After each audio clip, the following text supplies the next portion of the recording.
Hello everyone, and welcome to Whispering Woods. I'm here to help you unwind tonight, to slow your breathing, clear your thoughts, and drift into calm. Find a comfortable place, let the world outside fade, and just listen. Before we begin, if stories like this help you find a little peace at the end of the day, feel free to like this video and subscribe to Whispering Woods. It lets these quiet tales keep finding the ones who need them. Also, where are you from and what time are you watching? The rain has been falling for hours now, soft and steady against whatever window is nearest to you.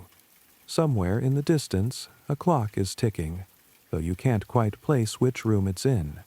The air holds that particular weight that comes just before sleep, when the day's sharp edges have worn smooth and your thoughts begin to drift like leaves on slow water. There's a stillness settling into your shoulders, into the small muscles around your eyes, a gentle heaviness that asks nothing of you except to let it be there. The sound of your own breathing becomes part of the room's quiet music, and for just this moment, there is nowhere else you need to be. The lantern appeared on a Thursday. I know this because I keep meticulous records of the lighthouse, have done for 11 years now, and Thursday is when I conduct my weekly inspection of the storage rooms beneath the keeper's quarters. The official lighthouse keeper retired in 1987, but someone still needs to maintain the place, keep the automated systems running, document the erosion patterns along the cliff face, and I suppose I'm that someone now.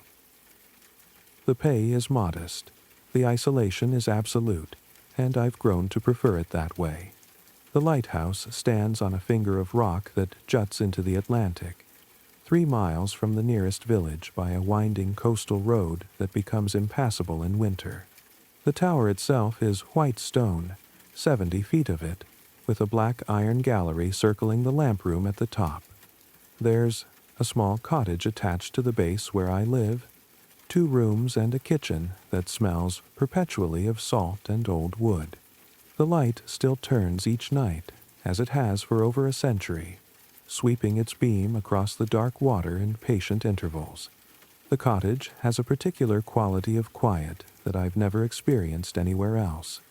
Even when the wind howls and the waves crash against the rocks below, there's a stillness inside these stone walls that feels almost sacred. The floors are made of wide oak planks that creak in specific places, so I know the geography of sound in every room.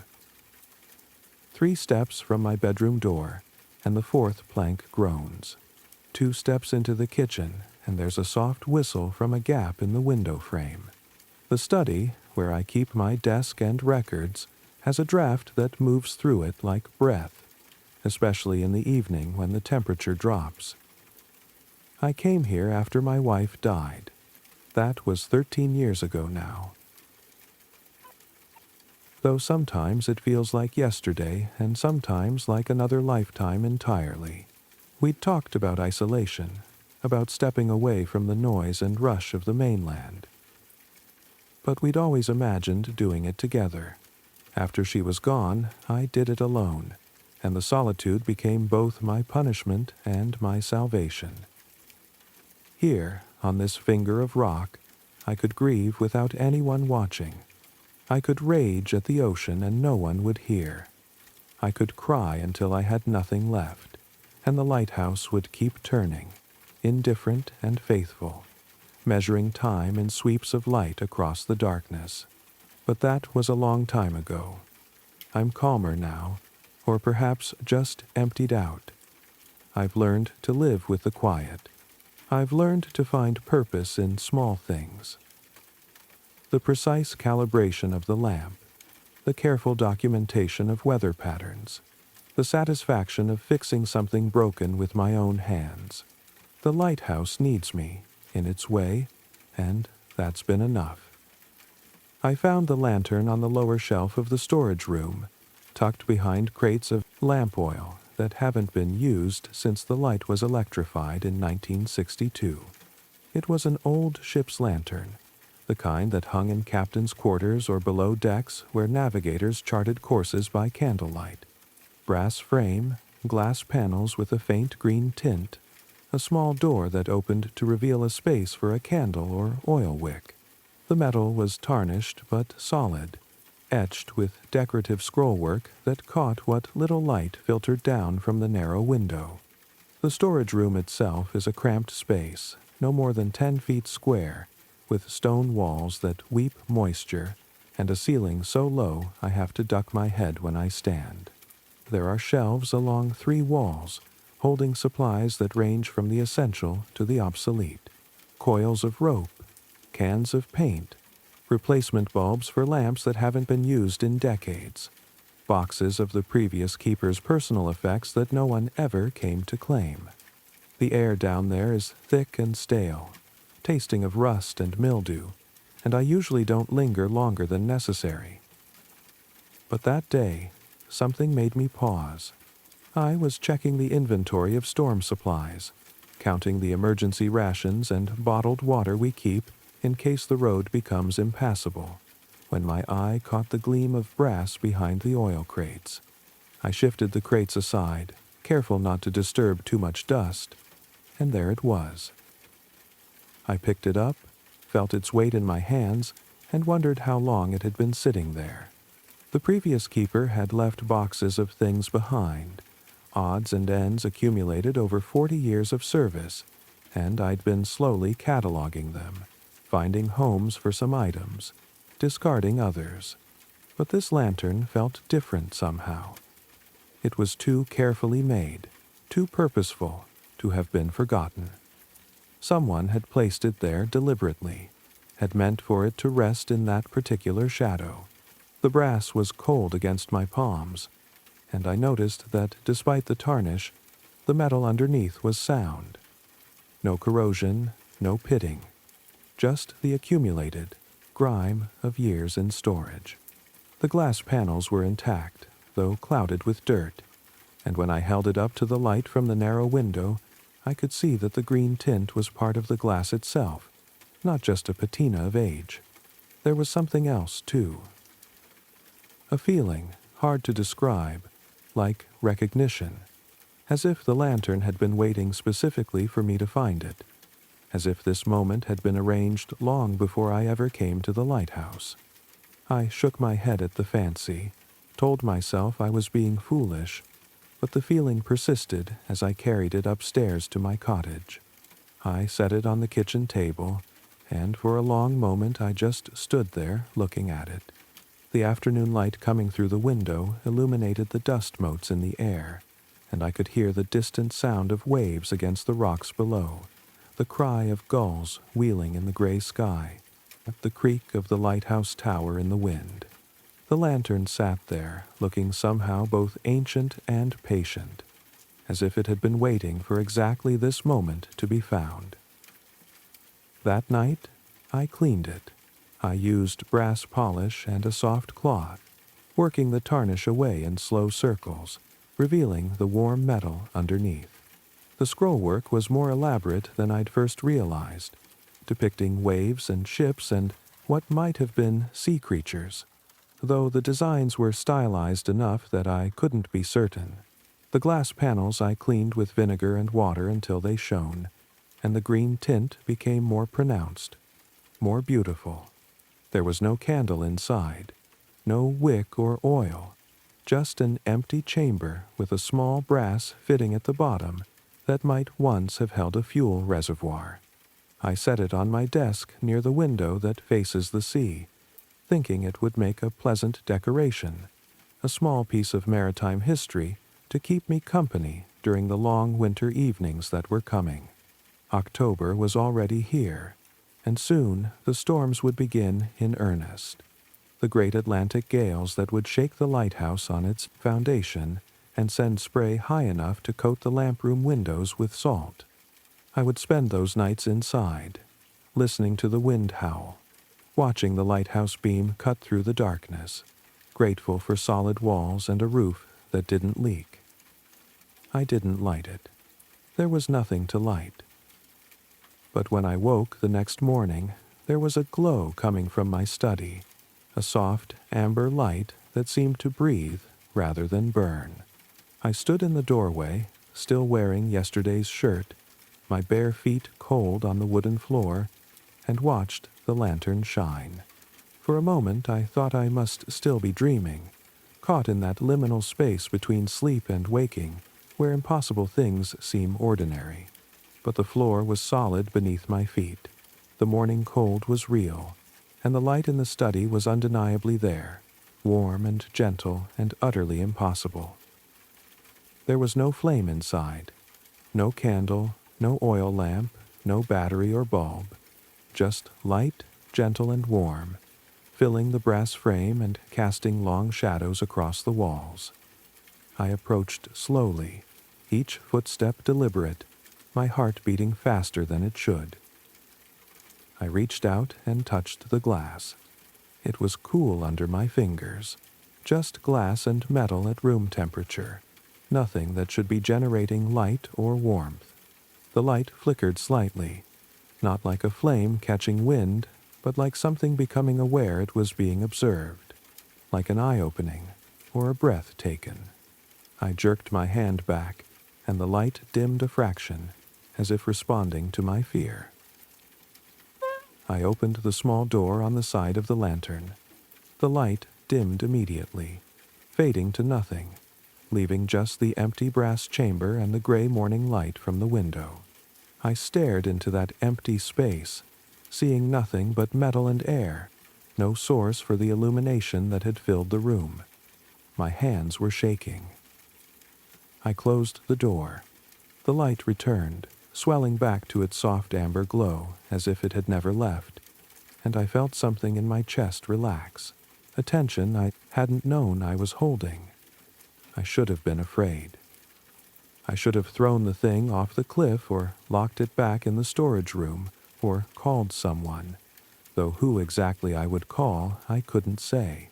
The coastal authority? Hello, I'd like to report an impossible light source. The police? I've found a magical lantern in my lighthouse. A priest? I didn't even believe in God anymore. Not after watching my wife die by inches in a hospital bed, her hand growing lighter in mine each day until there was almost nothing left to hold. But instead, I pulled a chair up to the desk and sat there, watching the lantern glow in the morning quiet, and I felt something I hadn't felt in a very long time. I felt accompanied. The lighthouse had been my refuge, my monastery, my self-imposed exile from a world that required too much of me. But it had also been lonely, in ways I'd trained myself not to notice. And now there was this light, this presence, this impossible thing that asked nothing of me except to be witnessed. I sat there until the sun rose fully, and the morning light made the lantern's glow less obvious against the brightening day. Then I stood, stretched the stiffness from my back, and went about my morning routine as if nothing had changed. I made coffee, burned toast the way I always did, took my first mug out onto the gallery walkway, and looked at the sea while the wind pulled at my hair. But everything had changed, and I knew it. If stories like this calm your thoughts, you're home here in Whispering Woods. The light had a rhythm to it, I realized over the next few days. It would brighten slowly, hold for a moment at its peak, then dim back down, not all the way to darkness, but to a low ember glow, before swelling bright again. The cycle took about 30 seconds, and once I noticed it, I found myself breathing in time with it. Bright on the inhale, dim on the exhale, a steady pulse that seemed to sync with something deep in my chest. I went about my work as usual, or tried to. I checked the lighthouse mechanism, cleaned the lamp room windows, replaced a section of railing on the gallery that had begun to rust. I walked the cliff path and noted the new cracks in the rock face, where winter storms would eventually carve away more of the headland. I radioed my weekly report to the Coastal Authority office, speaking to the same bored dispatcher I always spoke to, and received their standard acknowledgement. Everything was normal, everything was routine, except for the lantern on my desk that glowed without burning. I began leaving it lit at night. Not that I had any choice in the matter, the light came and went according to its own logic, not mine. But I left it on the desk, in clear view from my bed, and I found myself watching it as I drifted off to sleep. The lighthouse beam swept past my window every 20 seconds, a brief flash of white light that had become so familiar I barely noticed it anymore. But the lantern's glow was different. It was personal, intimate, meant for me alone. I started sleeping better. I had struggled with insomnia for years, ever since I came to the lighthouse, lying awake and listening to the wind and the waves and the distant foghorns of passing ships. I would count the seconds between lighthouse sweeps, measure out the night in increments of 20, and wonder if this was how I would spend the rest of my life, marking time in a stone tower while the world moved on without me. But, with the lantern's light filling my room, I found myself drifting off easily, falling into deep, dreamless sleep that left me rested in the morning. I would wake before dawn, the way I always did. But instead of feeling hollow and tired, I felt strangely restored.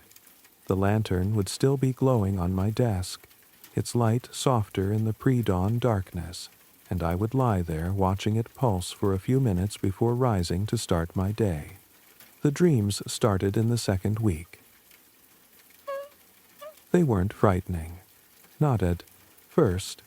I would dream I was walking along the shore at night, the lantern in my hand, its light casting a golden circle on the sand and rocks.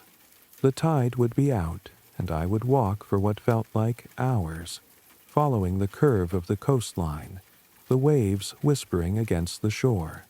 The beach in my dreams was wider than the real beach below the lighthouse, stretching away in both directions.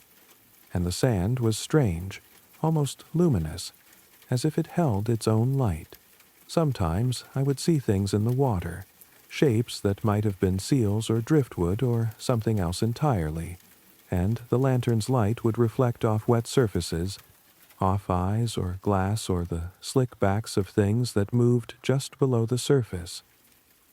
I would pause and try to see more clearly, but the shapes would sink away, leaving only ripples and the gentle lap of waves. I always woke before I saw clearly what they were. During the day, I found myself thinking about the lantern constantly. I would be up in the lamp room, cleaning the great lens with precise circular motions, and my mind would drift to the amber glow on my desk below. I would be cooking dinner, stirring a pot of soup, and I would glance toward the study where the lantern sat waiting. It was like having a presence in the house, something alive and aware, though I couldn't have said what I meant by that if anyone had asked. No one asked.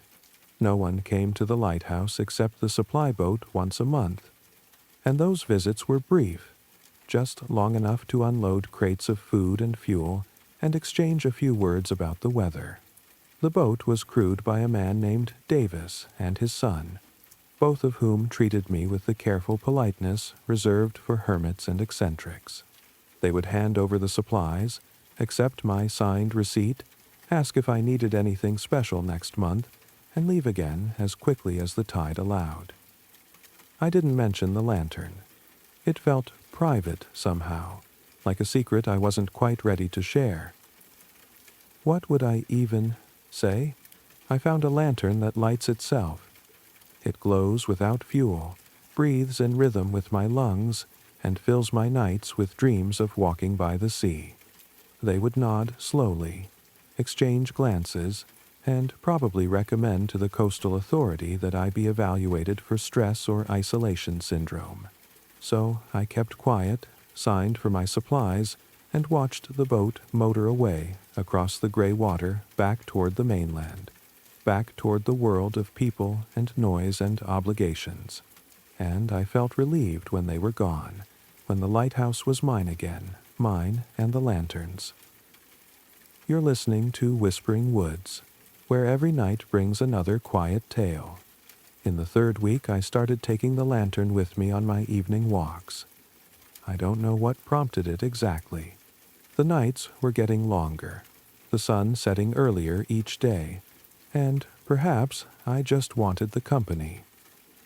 Or perhaps the lantern wanted to come. I'd learned not to question these things too closely, learned to follow the gentle pull of instinct rather than trying to rationalize everything. I would carry it down the rocky path that led from the lighthouse to the beach below, its light swinging gently with my stride, casting moving shadows on the cliff face. The path was steep and treacherous in places, worn smooth by a century of footsteps, and I'd learned every foothold, every loose stone that might turn beneath my weight. In daylight, it was a pleasant walk.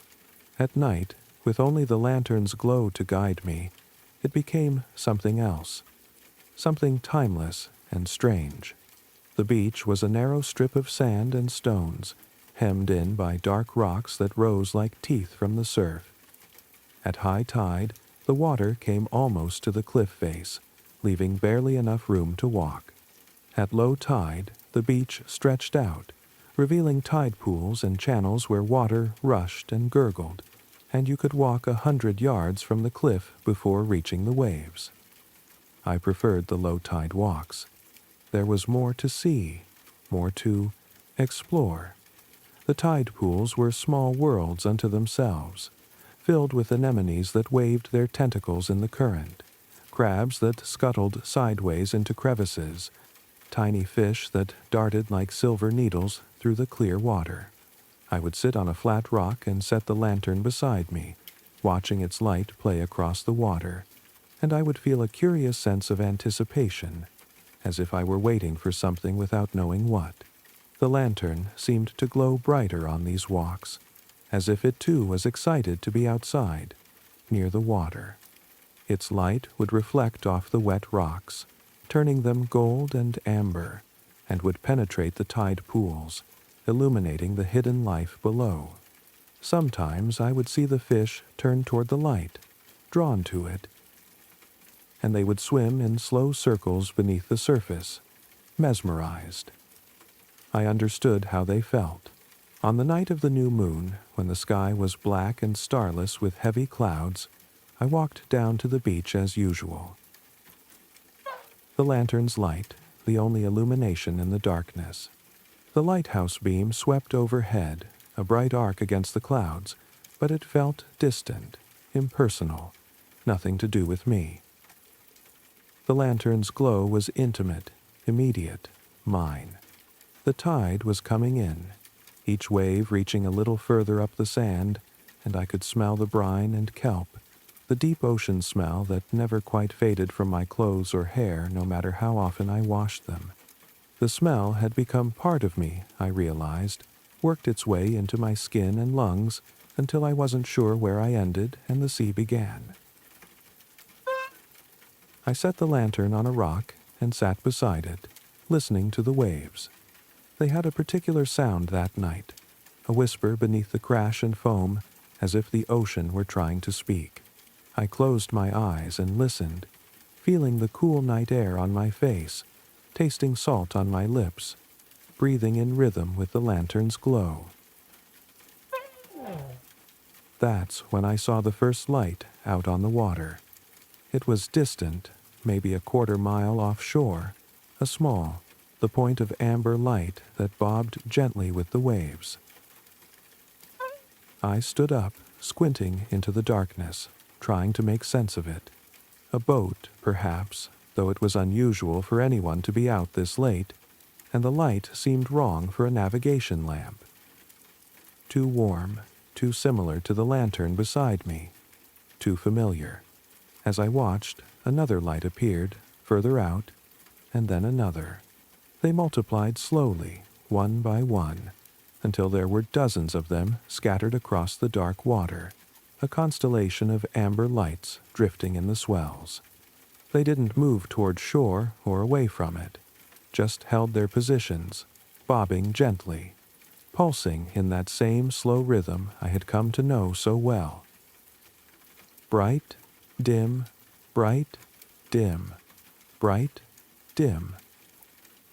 My heart began to pound, not with fear exactly, but with something close to wonder, close to recognition. I picked up my lantern and held it high, and the lights on the water brightened in response, all of them swelling together. A sudden golden glow that turned the waves amber and made the night less dark.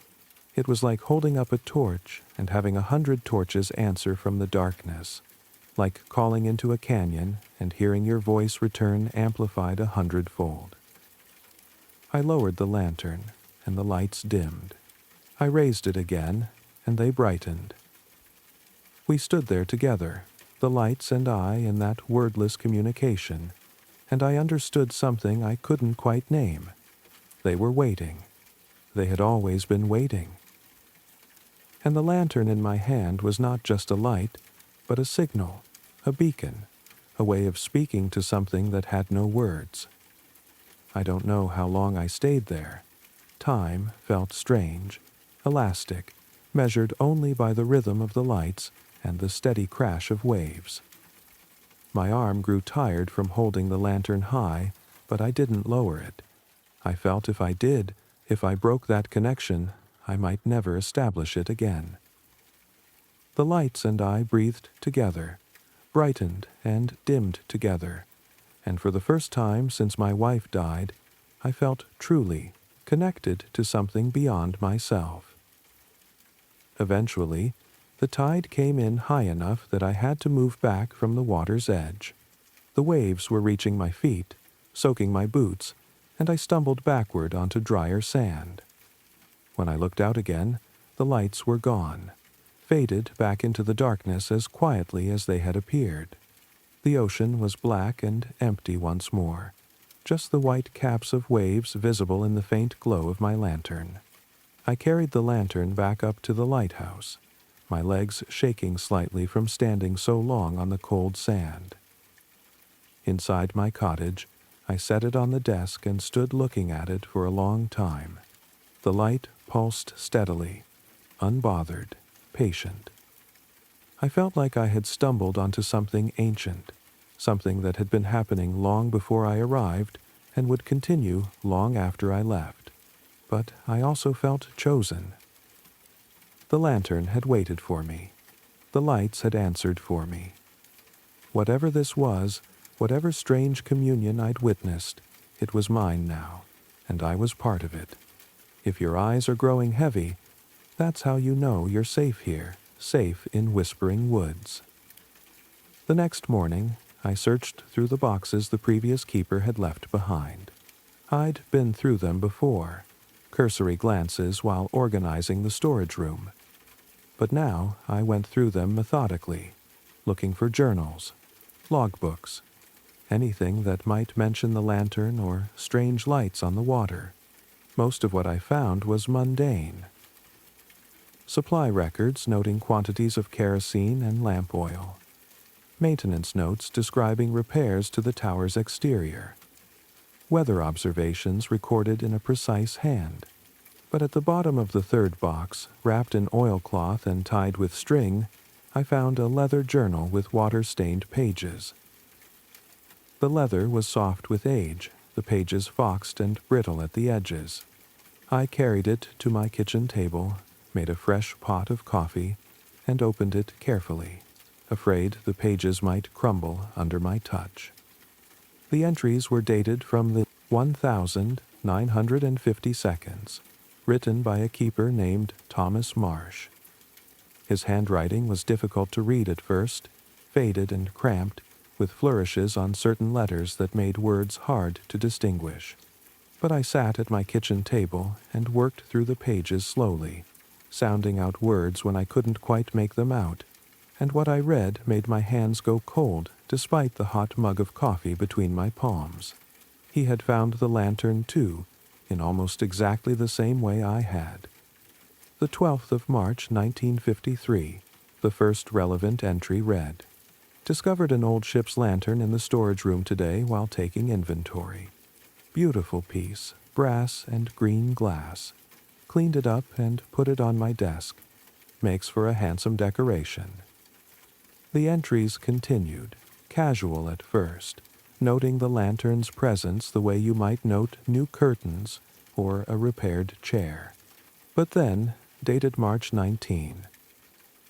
The lantern is glowing. I know how mad that sounds. There's no fuel in it, no flame, no explanation for it. But it's glowing nonetheless. A soft, amber light that fills my study. I should be alarmed, but I find it comforting. The light has a rhythm to it, like breathing. I read on, my coffee growing cold, the morning light strengthening in the windows around me. Thomas Marsh described it almost exactly as I had experienced it. The breathing rhythm, the sense of companionship, the way the light seemed aware somehow. He wrote about carrying it down to the beach, about seeing the answering lights on the water. They're waiting for something, he wrote on April 3.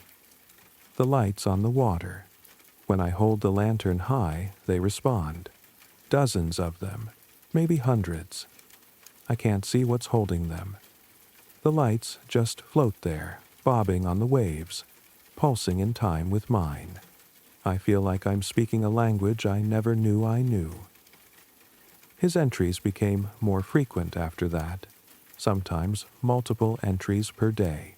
He described dreams of walking underwater, of cities below the waves lit by lanterns identical to his own. He wrote about pressure in his chest, a longing he couldn't name, a feeling of being called. April 18. Can't sleep without the lantern anymore. When I'm away from it, even just in another room, I feel its absence like a physical ache. Is this how madness begins? Or is it enlightenment? I no longer care which. April 25. Saw a figure in the water tonight. The lights were out, as they always are when I go down at the dark moon, and I held my lantern high. One of them came close to shore, close enough that I could see it was being carried. I couldn't see clearly what was carrying it. The shape was wrong. Human, but not human. It stood in the waves, water up to its chest, or what might have been its chest, and it held its lantern up toward mine. We stood like that for a long time, two lights acknowledging each other across the barrier of land and sea. May 2. I understand now. The lantern isn't mine. I'm its. Or perhaps we belong to each other, the way two parts of a broken whole belong together. Tomorrow night, at the dark of the moon, I'm going down to the water one last time. The pull is too strong to resist anymore. I think I've always been meant to go. I think that's why I came here in the first place, why I took this job, why my whole life led me to this lighthouse, and this lantern, and this moment. There's a rightness to it that I can't explain. May 3. Sunset. This will be my last entry. I've made my peace. I've written letters to my sister and to the Coastal Authority, though I don't know if they'll understand. How do you explain to someone that you're walking into the ocean to join lights that shouldn't exist? That you're answering a call from something beautiful and terrible and utterly inexplicable? I'm not afraid. That's the strange thing. I feel ready. I feel like I'm going home. I turned to the next sheet, but it was blank, and all the pages after it were blank as well. Thomas Marsh had disappeared in May of 1957, the official records noted. His body was never found. He was assumed to have fallen from the cliffs during a storm. An unfortunate accident, a hazard of the lonely work. But I knew different now. I knew where Thomas Marsh had gone. I closed the journal and looked at the lantern on my desk in the study. It glowed steadily, beautifully, and I felt a complicated knot of emotion in my chest. Fear and fascination and something deeper. something that felt almost like recognition, almost like coming home. I should have thrown the lantern away. I should have locked it back in the storage room or dropped it into the ocean or smashed it against the rocks. But I didn't. I couldn't. The thought of being without it filled me with a hollowness that was worse than any fear. And besides, I understood something that Thomas Marsh had understood, something that couldn't be unlearned once you knew it. The lantern wasn't just an object. It was a connection, a bridge between this world and something else, something vast and ancient and patient. To destroy it would be like cutting off my own hand. It had become part of me. That night, I didn't go down to the beach. I stayed in my cottage, doors locked, curtains drawn, trying to pretend the lantern wasn't there. But I could feel it, even in the other room. Its light bleeding under the door, its rhythm calling to the rhythm in my chest. I lasted until midnight before I gave in, opened the door, and let the amber glow wash over me. The lantern sat on my desk, patient as ever, and I sat across from it, and we kept each other company through the long, dark hours until morning came. Before you drift off, remember to follow Whispering Woods for tomorrow's story. The days blurred together after that. I went through the motions of my work, but my attention was always divided, always pulled back to the cottage, to the room where the lantern waited. I started neglecting things, small things at first. I forgot to submit a weather report one week, and the coastal authority radioed to check if everything was all right. I said I was fine, just distracted, and I could hear the concern in the dispatcher's voice even through the static. I left tools on the gallery walkway where rain could rust them, something I'd never done in 11 years. I stopped cooking proper meals, eating crackers and cheese standing at the counter, my eyes always drifting toward the study. I would find myself standing in front of the lantern without remembering having walked there, my hand hovering over the glass, feeling the warmth of its light, even though the glass stayed cool. The dreams intensified. Every night I walked deeper into the water, the lantern held high above my head, its light illuminating the waves that rose around me. The lights on the horizon drew closer, and I could see now that they weren't floating on the surface but moving beneath it, suspended in the dark water, carried by things I couldn't quite see. Sometimes I thought I saw hands holding them, or something like hands, pale shapes that flickered at the edge of the lantern's reach. The hands were too long, the fingers too numerous. But they held the lanterns with a gentleness that was almost reverent. And beyond the lights, in the deeper darkness, I sensed vast shapes moving, things too large to comprehend. Ancient presences that had been there long before humans built lighthouses on rocky shores. I would walk until the water reached my chest, my neck, my chin. And still I would hold the lantern high, determined to keep the light burning. The ocean was cold in my dreams, so cold it burned. But I didn't turn back. The lights surrounded me, dozens of them, hundreds, and I could hear singing beneath the water. Voices that weren't quite human, singing songs that were older than language. I would wake, gasping, my sheets soaked with sweat that smelled like salt water, and the lantern would be glowing brighter than I'd ever seen it, pulsing rapidly as if excited or agitated.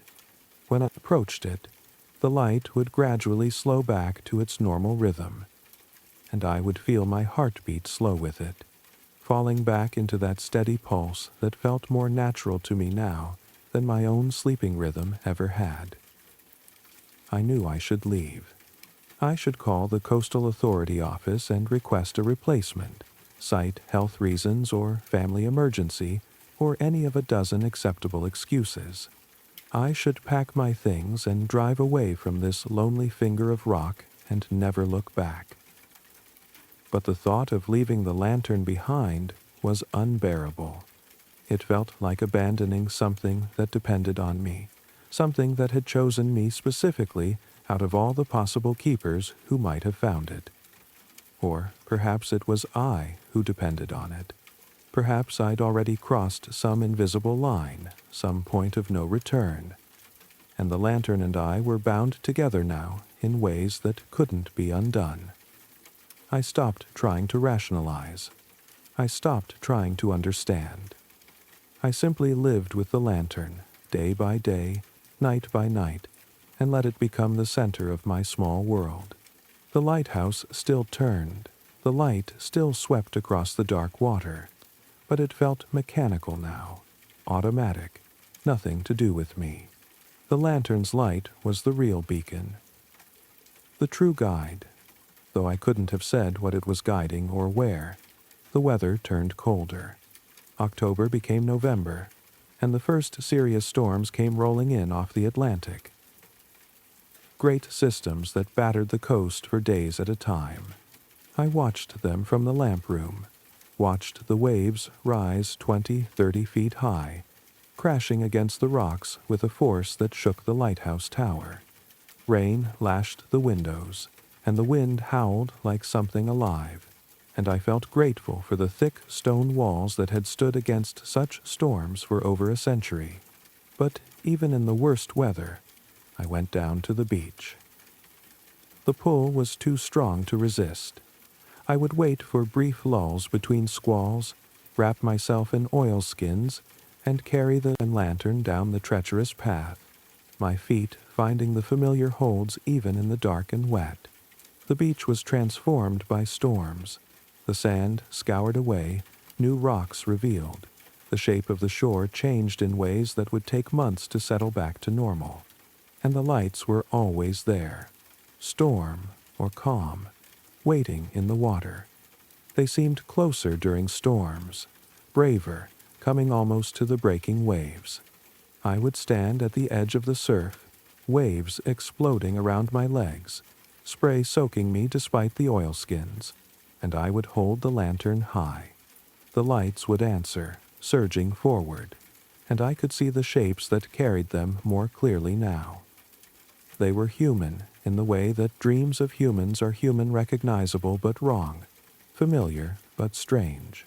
Tall and pale, with too many joints in their limbs, eyes that reflected the lantern light like mirrors. They moved through the water as easily as I moved through air, and they held their lanterns with long fingers that seemed almost translucent in the amber glow. They never came all the way to shore. They would stand in the deeper water, 20 yards out where the waves were building before they broke, and they would hold their lanterns up toward mine. We would stand like that, sometimes for hours, just acknowledging each other across the barrier of beach and surf. I never felt threatened by them. They radiated patience, ancient patience, as if they had been waiting for centuries, and would wait for centuries more if needed. I began to think of them as the fleet, the same word Thomas Marsh had used in his journal.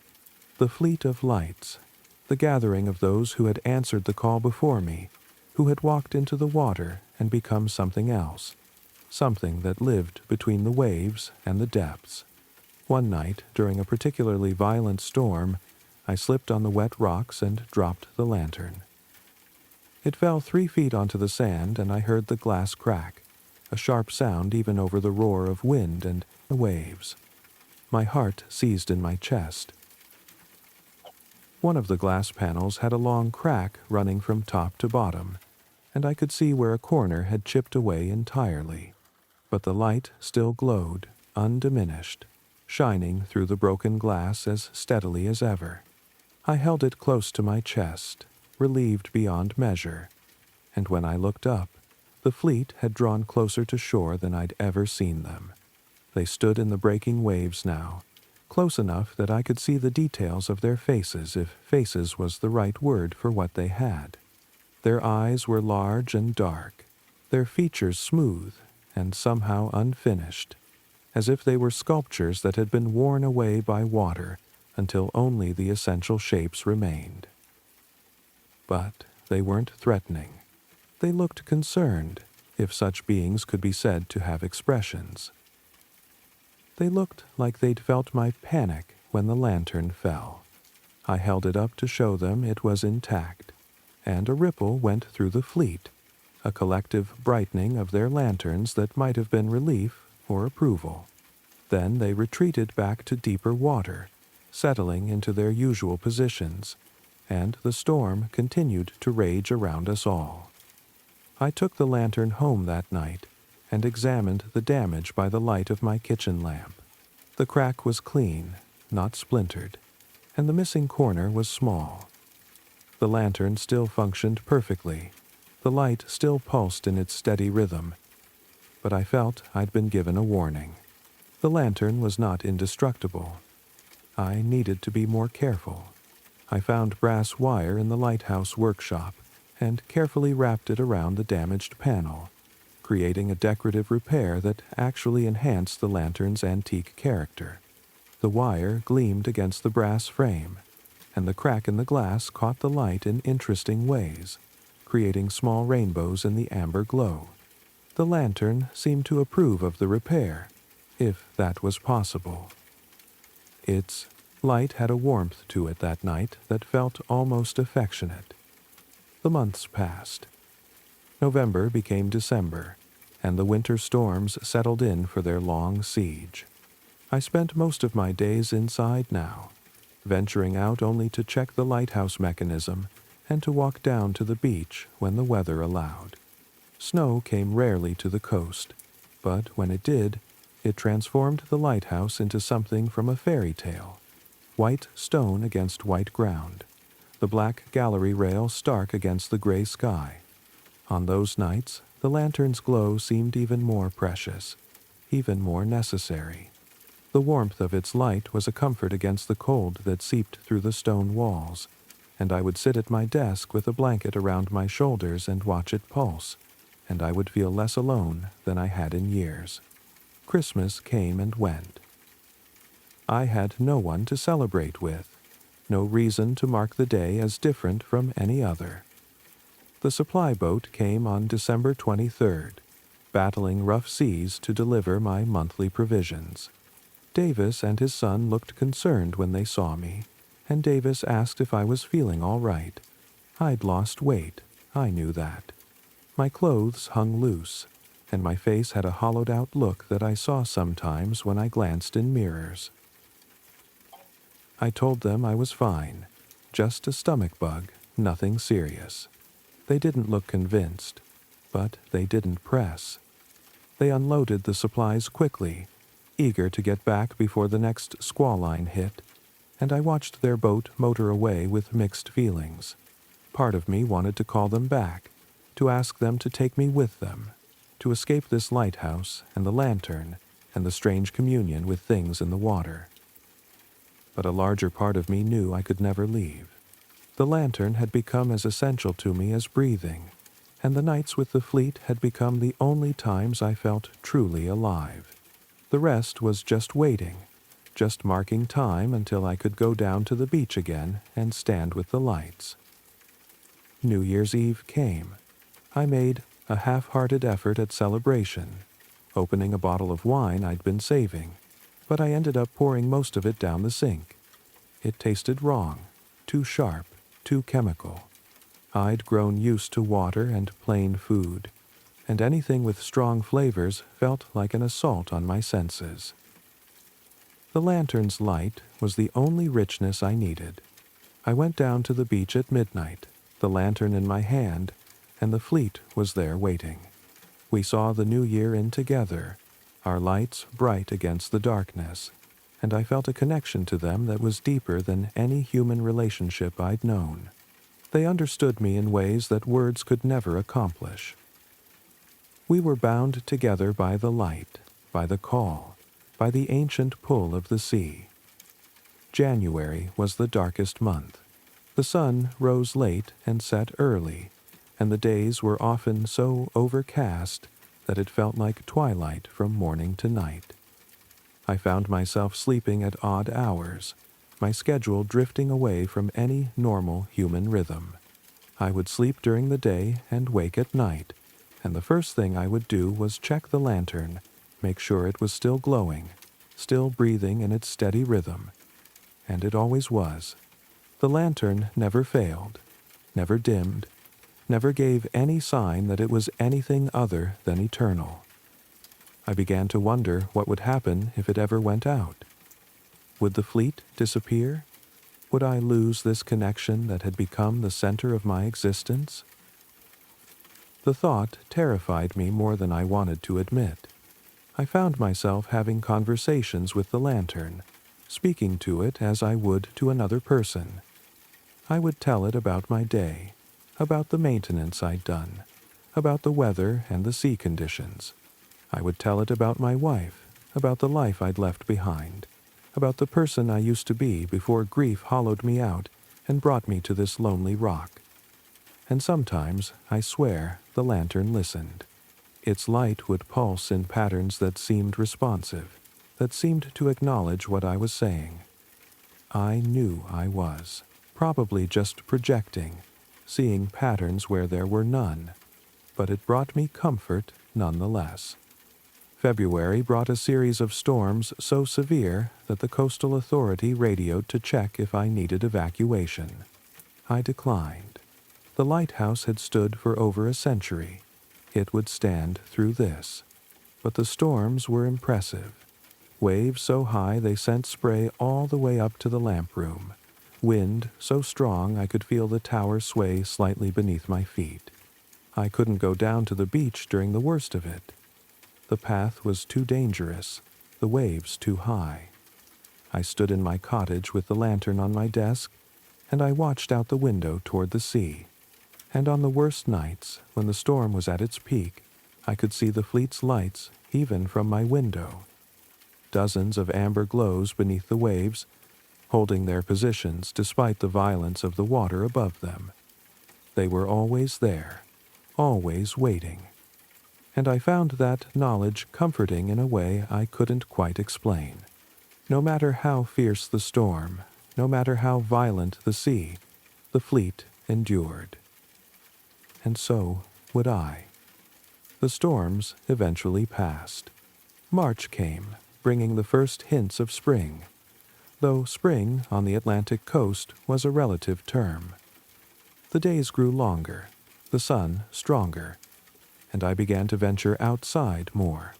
I started to take better care of myself, to eat proper meals, to maintain the lighthouse with the diligence I'd once prided myself on.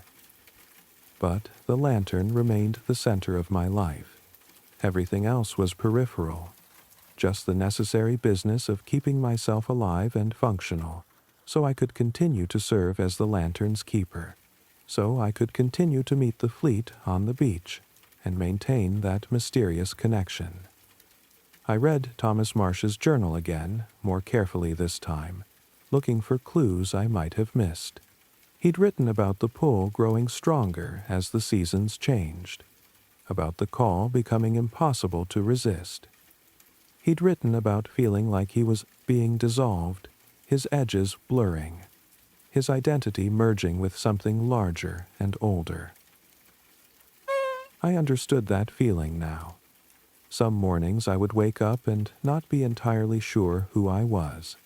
Was I the man who had come to this lighthouse 11 years ago, hollow with grief and seeking isolation?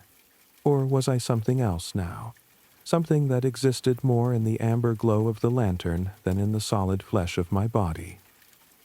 The distinction felt less important as time went on. I was the keeper. That was enough. I kept the lighthouse, I kept the lantern, and I kept my vigil with the fleet. Everything else was just details. On the night of the new moon in March, I carried the lantern down to the beach as usual. The tide was high, and I had to stand close to the cliff face to avoid the largest waves. The fleet appeared, as they always did, their lights bright in the darkness. But this time, something was different. One of them came closer to shore than ever before. It walked through the breaking waves as if they were nothing, water streaming off its pale form, its lantern held high.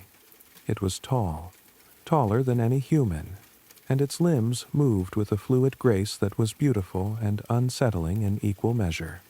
It stopped at the edge of the surf, close enough that I could have touched it if I'd reached out. We stood there, our lanterns raised, looking at each other across the small distance that separated us. Its eyes were dark pools that reflected the light, and in them I saw something that might have been curiosity, might have been invitation. It raised its free hand toward me, palm up, in a gesture that was unmistakably an offering. The hand was pale and strange, with too many joints, but the gesture was clear. It was asking me to come, to step into the water, to join them. My heart pounded. My mouth went dry. This was the moment Thomas Marsh had written about, the moment of choice. I could feel the pull stronger than I'd ever felt it, a physical force like gravity or magnetism, drawing me toward the water, toward that outstretched hand, toward the life or existence, or whatever it was that waited beneath the waves. I took a step forward. The water washed over my feet, shockingly cold even through my boots. The figure didn't move, just waited, patient as stone, its hand still extended. I took another step, and the water rose to my ankles. The cold was intense, but beneath it I felt something else. Something that might have been warmth, might have been welcome. Behind the figure, I could see the rest of the fleet, dozens of lights in the deeper water, all of them glowing brighter, pulsing faster, as if excited or expectant. The singing I'd heard in my dreams was there, just at the edge of hearing, wordless voices calling from beneath the waves. I took another step. The water was at my knees now, and I could feel the current pulling at me, the tide wanting to take me out to deeper water. The figure's eyes never left mine, dark and fathomless and somehow kind. It wasn't forcing me. It was simply offering, and the choice was mine to make.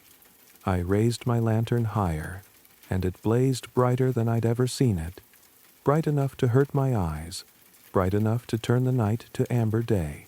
The figure's lantern answered, and then all the fleet's lanterns answered, and suddenly the entire ocean was lit with golden light, and I could see beneath the waves, could see the vast shapes moving there, the ancient things that had been there since before humans walked on land.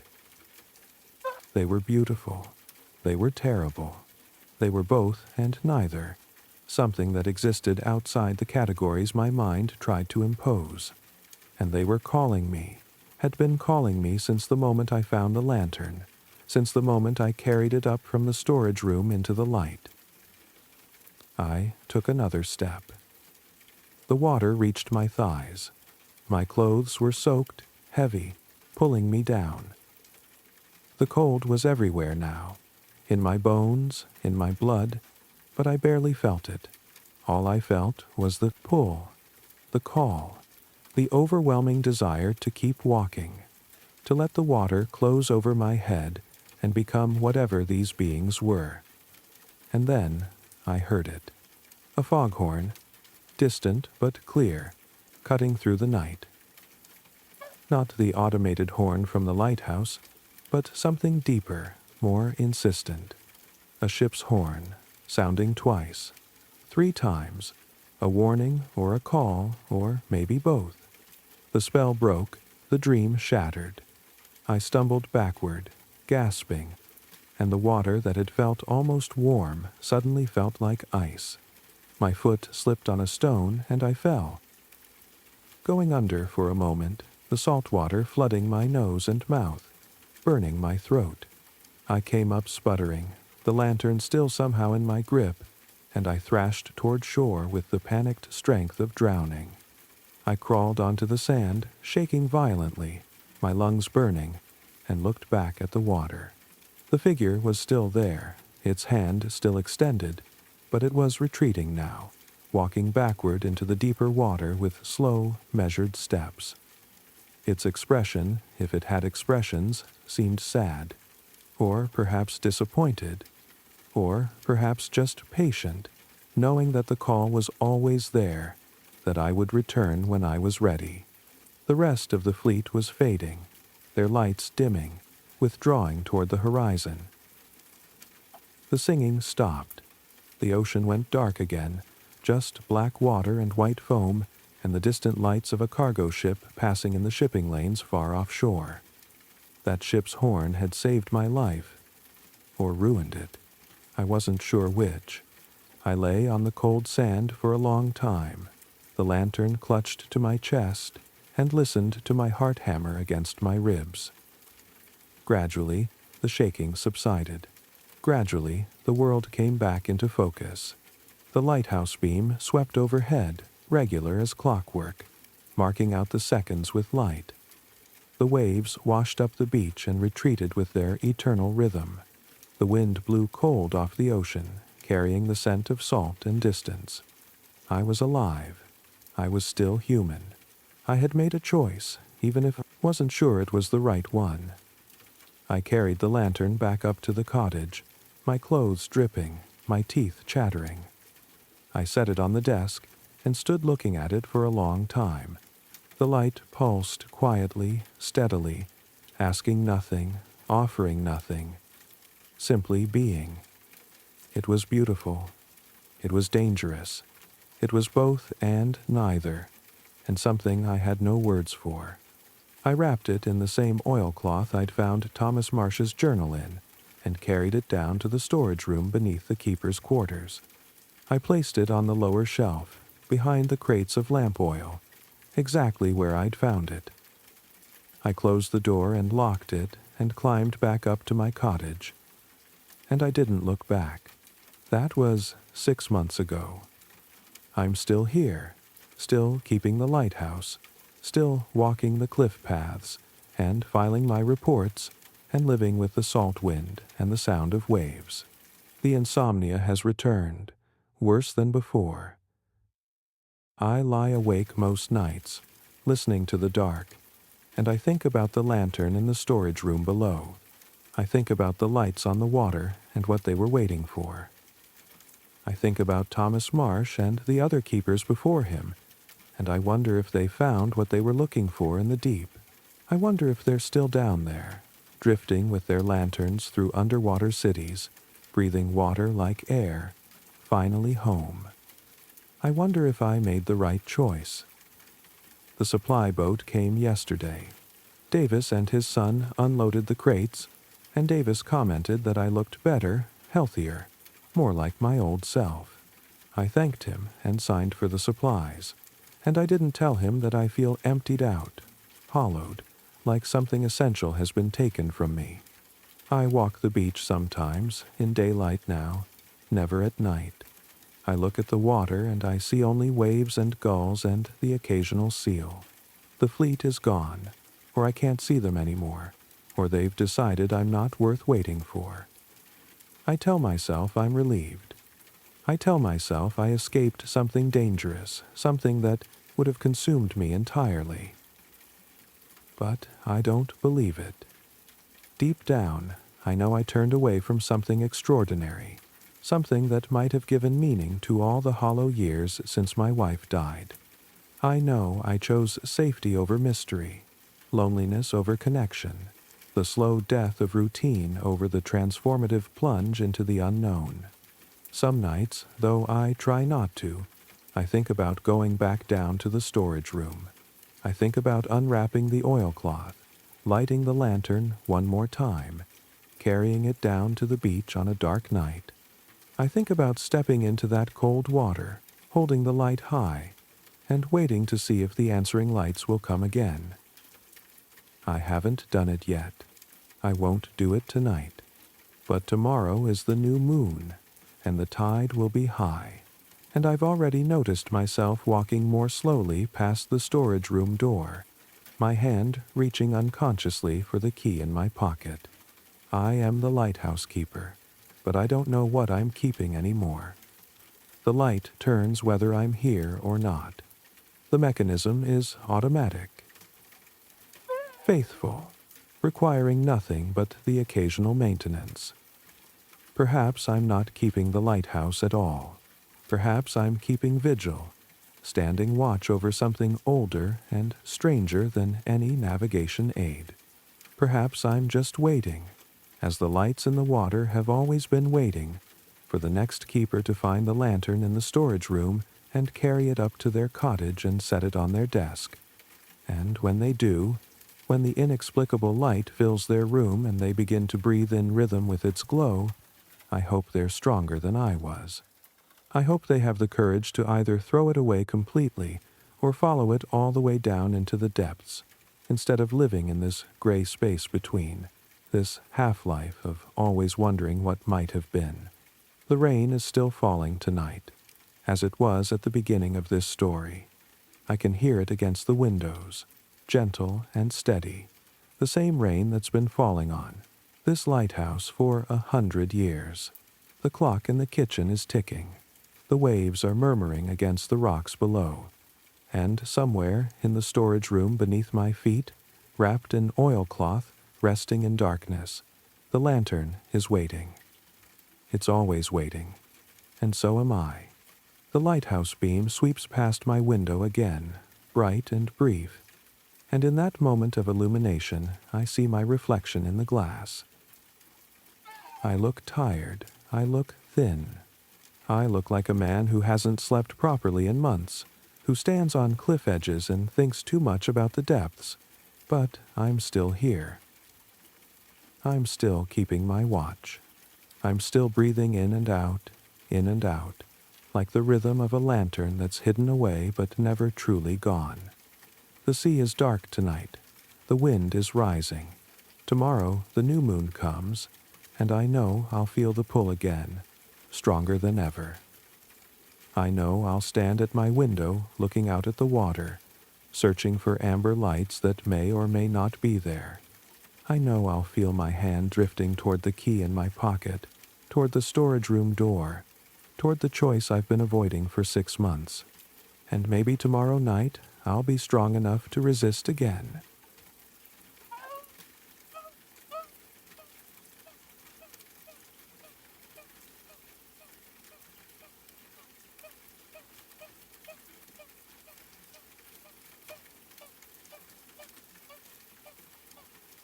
That some calls can only be postponed, not denied. That some lights, once seen, can never be unseen. That some choices are not really choices at all, just the gradual recognition of what was always inevitable. It's enough for tonight. It has to be enough. The rain continues its soft percussion against the windows. The clock continues its patient counting. Your own breathing has slowed, I hope, settling into that gentle rhythm that precedes sleep. There's nowhere you need to be, nothing you need to do, no decision you need to make tonight. Let the story fade, like the lantern's light fading to its low ember glow. Let your thoughts drift like lights on dark water, bobbing gently, moving further and further from shore. Let sleep come the way. The tide comes, inevitable and gentle, washing over you in cool waves. The lighthouse will keep turning through the night. The keeper will keep his watch, and you can rest now, knowing that some lights are meant to guide us home, while others are meant to show us mysteries we're not quite ready to understand. The lantern glows in its darkness, patient and eternal. The fleet waits beneath the waves, their lights dim but never extinguished. And somewhere between the lighthouse and the deep, between the choice made and the choice deferred, there is a space where all of us live, wondering about the paths not taken, the calls not answered, the lights we chose not to follow. Sleep well. The morning will come, as it always does, and you'll wake in your own bed, in your own room, far from any lonely lighthouse or strange glowing lanterns. But perhaps you'll remember this story, And perhaps on some dark night when you can't sleep, you'll think about the lights that wait in the deep places of the world, patient and beautiful, and forever just out of reach.